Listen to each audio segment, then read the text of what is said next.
I want to review the Japanese anime Okami-san and the Seven Companions. And I found this anime online. There was a really cool AMV of it set to Duran Duran's Hungry Like the Wolf. And later to found out that Okami means the wolf in Japanese. And also, the other thing that made me like this less, when I saw the music video, it was really well done, set to music. And also, I kind of saw that it was a bit of a romance anime. And with me, like, I am more into very serious dramas, serious romances, or even like some dark romances. And very powerful, like, character driven storytelling. And, I'm a writer. So whenever I see opportunities to look at good work or bad work, I tend to favor something that also picks my fancy. I had a lot of high expectations, but I was let down. I know I'm a very, very critical writer. So whenever I see like something that's poorly written, and I will always like point out the strengths and weaknesses of it. And a little about Okami-san and her Seven Companions. Okami-san and her Seven Companions is a Japanese anime about this high school girl named Ryoko Okami, who and her friends are members of a club at her school called the Otogi High School Bank, where they and students trade different services with each other. So, it's almost like, they're basically like hired missionaries for these students. So, sometimes it's money they get from them, and sometimes it's like, okay, well, pro quo, we're going to help you out, but you're going to help us out. And some of the things that they're asked to do is beat up a stalker in the first episode. Another episode, they stop somebody's boyfriend from resigning from a sports team. The third thing they do is rig another episode. They rig a beauty contest, and towards the end, they're asked to take down a rival school that's very Yakuza-like. In addition to Okami, there's a character named Ryoshi Moroni, if I'm saying that, if I'm saying his name right. He's the second main character, and he has like a huge, he has a huge fear of being stared at, very serious self-doubt issues and social anxiety issues. He does have a crush on Okami. So Ryoshi just joins the club and just becomes better at like being like a fighter and helping them out through the whole entire series. And that also got me like really drawn to it because, that does resonate with a lot of people. A character that does have anxiety and somebody who is kind of weak and then eventually overcomes and goes after somebody that they want to be with, So I do like that element of the underdog overcoming. Like, obviously there's animes like, Gohan in Dragon Ball Z, the Cell Saga, where that's done very well, or even like the Naruto series where it's done very well. First thing that I like about it is Ryoshi's character. I like how in the second episode, he kind of almost has an epiphany, and he actually beats up a guy that's attacking Okami. And I like that a lot because usually in a lot of animes where you have a character that's trying to overcome themselves, they usually have a great character shift at the very, very end of the anime, whereas this happens in the second episode, and then you see a stretch of character development. And sometimes, like in real life, people overcome their weaknesses towards the beginning of their journey, or towards the end of their journey, or sometimes never, or sometimes in the middle. So I like how it does it at the beginning because it adds a sense of realism. The biggest thing that a lot of people like about this anime, and I totally agree with, is that when they want to be serious and have great character development, this anime does a very, very excellent job. I like the second episode. The second episode is the best episode of the series because it's kind of revealed that Okami, she is somebody that is a target of sexual harassment and sexual assault, and it's also later revealed in a later episode that she is a victim of almost being sexually assaulted, and she does have some PTSD from it, and that just alters her psychology from that traumatic experience. And in the second episode, it kind of shows that, one of the reasons why she acts so tough, one of the reasons why she doesn't act so feminine is because, and she doesn't rely on people to help her is because, she was sexually assaulted. And in the second episode, that's about to happen to her again. So she's kind of getting into those emotions very, very well. And then at the end of the episode, when when her friends from the Itogi high school come to help her out, and Ryoshi comes to help her out, she kind of just has a character change where she's saying, okay, well, Ryoshi may not be that great. He may be a beginner, but there's something to him. And then she starts believing in other people. And I like that. And I think the character development is very, very well. There are other characters, part of the Togi high school bank that are done very well. Like there's this girl that, and this guy, like there's this guy who's like a pretty boy, and he's friends with this girl who was very, very obese when she was younger. And then later on, she became like skinny and attractive. And it's really cool showing her backstory because, she's from that person who, just kind of struggled in life and also just kind of bonds with somebody. So I like how they show raw love through those two characters. And then there's another character who's obsessed with being a maid type of character because what happened was, she saw her brother when she was a little kid.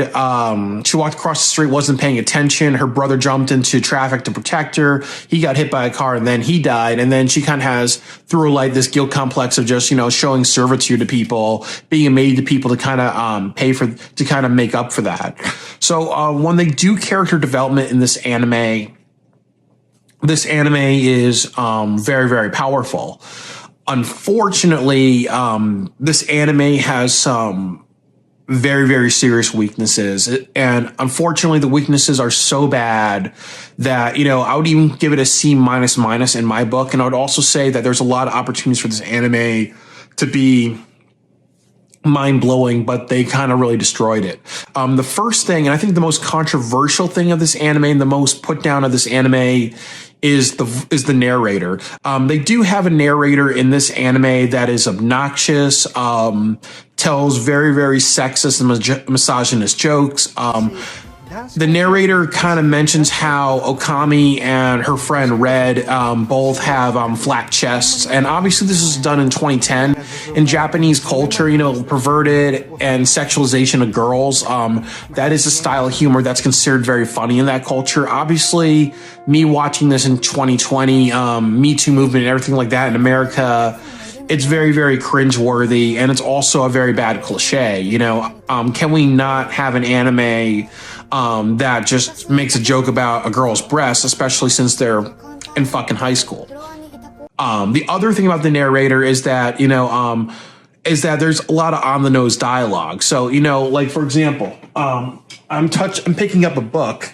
I'm picking up one of my favorite editing books, In the Blink of an Eye. So, what the narrator would do is it would just be mentioning that I'm picking up a book and saying that I'm kind of quirky, or I remember or how I sped through the book one time and how I read it again. So the narrator gives a lot of on the nose dialogue, just instead of letting the characters breathe and instead of letting the characters be introduced, instead of letting some characters not be introduced because you don't need the extra expository dialogue, this narrator just throws it in. And then sometimes what happens is that when characters are speaking, you hear the narrator speak over people speaking. So it gets very, very distorted and muddled, and it's extremely unprofessional. It's extremely unprofessional. You never do that in any form of storytelling, because if people don't know what's going on, and it's not adding to the story, it's something experimental that's actually taking away from the story. That's Bush League. That's Bush League. That is greenhorn shit right there. The next thing about the anime is its ending.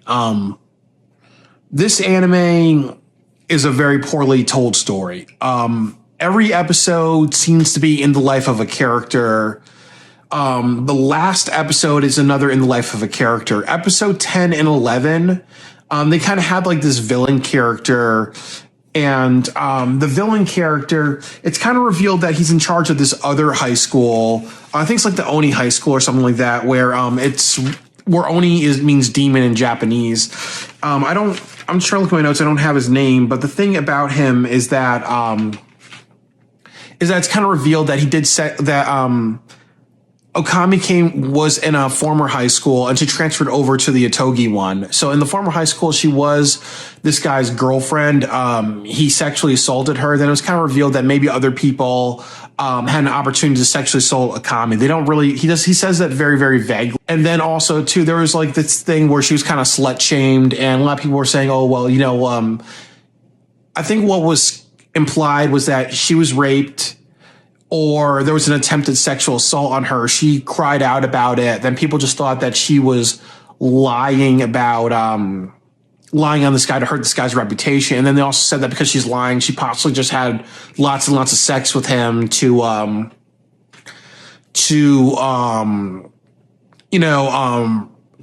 to be a slut, kind of be like, I was a slut and then I kind of regret it, when actually it's very, very clear that she's sad and she's kind of distraught, and she's a very honest character. So there is a huge sense that the sexual assault that happened did happen. Doesn't it bother you, Ryoshi Morino? Doesn't what bother me? Ryoko's relationship with me. What does he mean? It was an intimate relationship. Simply put, I helped myself to her and enjoyed it. You didn't. No. I told him no. Just ignore him. Yeah, I seem to recall Ryoko saying that after being pleasured by me. Hard to believe that I would need to take someone, but I think she was asking for it. You're lying. Now that I've seen how she was, there's no way she'd go after you. Who cares? Her classmates at the time seemed to think it was the case. I mean, one word from me, and everyone thought she was a vindictive bitch trying to ruin my reputation because I dumped her. She transferred because everyone hated her after that. But I could never forget how Ryoko's lips tasted that day. I had to follow her all the way to this city. When I saw her again, I wondered if she still tasted as good, because she really looks delicious. You son of a... I'm talking right now. Don't interrupt. And that's kind of one of the things that did hurt this anime a lot, that I kind of feel like that should have been the main story arc, but they just had it as a part 1, part 2, and they had like the ending as the penultimate episode, when they could have had a huge opportunity to even have Okami as a character. And that's kind of what I was saying too. Like, if the whole story is about this girl who was sexually assaulted and how she kind of deals with it and how that affects her character and affects her trust, and how maybe Ryoshi is a character that's hurting from a past and affecting his trust, and how he changes over time. So people changing over time from abuse and bad experiences. I think this would have been a more powerful anime than it just being all over the place. So I think that was the big missed opportunity. And I think the storytelling is really bad because they do too many slice of life episodes instead of having an overarching story, which a lot of good animes do. I think another big weakness of this anime is that it does humor very, very well, and it does humor very poorly. I think when there are characters that are quirky and silly, when their personalities put them in situations where they're doing things that are funny to their friends or funny to other people, it works like dynamite. But when there's a lot of boob jokes or whatever jokes, it becomes a trope and a cliche, and it's not really funny at all. So, there's this episode too where this girl, she's really, really horny about her boyfriend. So, she's pulling his ponytail and she's dragging him into a closet, and she fucks his brains out so badly that, you see like dents in the wall and whatever. And it's really, really funny because, he's in a relationship. He knows what's going to happen. And it's almost like, he's a bit of like his own masochist where he's going to allow that to happen. And that's really, really funny.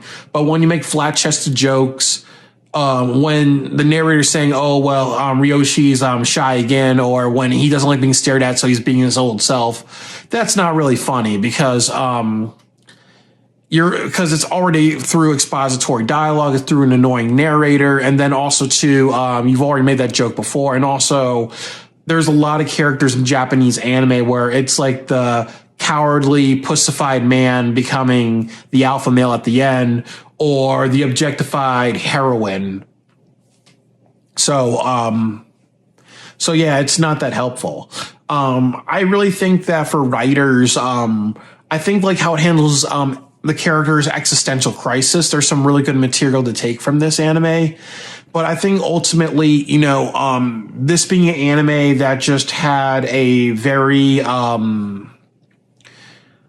let's throw different episodes together and let's not have an overarching story. A lot of people can learn like a lot from how it has very bad storytelling as a whole. And I also feel like through an annoying narrator, it's a reminder for a lot of things about how bad on the nose dialogue is through a voiceover deeply, but also maybe through characters. Because I see a lot of amateur filmmakers have characters that, tell, not show, and tell, not show when you should be show, not tell. Type of things, So I think overall it's a missed opportunity anime. I do think that the romance element was good.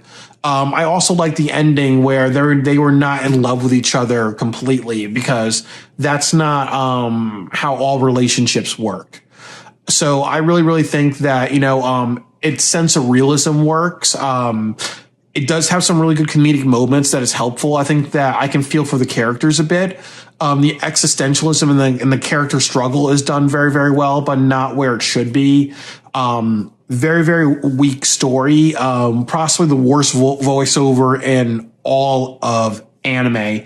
And it's very disturbing what they said, that the voiceover in America is terrible. The narrator is so terrible. But in Japan, it's way, way worse. And there's way more interruptions. There's way more people rewatching it a couple of times because how that narrator just talks over things and you can't figure things out. I'm a fan of professional wrestling, but they kind of say that about AEW, which is overindulgence. And sometimes that does happen in like different storytellers. So maybe somebody felt that because this anime is inspired by fairy tales. So maybe somebody said to themselves, you know what? Well, in a lot of fairy tales, they're narrated by a voiceover. So we're going to put this in the anime and we're also going to have some fun with it. So I think that maybe what happened was someone was trying to be experimental. And I think with anybody, and experimental to a point that's overindulgence, and that's kind of what ruined it. But I think with anybody, if you're going to have voiceover or you're going to have an obnoxious narrator, the beautiful thing about it is that you can always have it as audio, and then you can watch one episode with it in there and show it to an audience, and then you can have another episode with it not in there and do the cuts to make it look like you never had a voiceover or never really needed it. And then that way you can see which is better, the one with a voiceover and one without a voiceover. I just had a friend who did a movie, and he did say that he wanted to put a lot of voiceover through the entire thing. He had no voiceover in it, and his film is actually winning awards and going to like national film festivals. So, sometimes when we have a lot of narration and dialogue, sometimes we have to like watch our film without that extra narration and extra dialogue and just see if it's more powerful without it. And I think they should have done that with this anime. I would say like definitely it's a C minus in my book. There are a lot of very, very great strengths, but I think that the weaknesses are very, very bad. The weaknesses are more outstanding than the strengths of this anime, and that's really, really unfortunate. But I don't think it's, I think it's a worthwhile watch. Obviously, something that's 12 episodes is very easy for anybody. So that's my opinion about Okami-san and the Seven Companions. And I'm going to do a video about a fan fiction where I think that if I had an opportunity to write the script, there's a lot of people who want to see a second season. So I'll give you guys a bit of a second season through a fan fiction of this anime.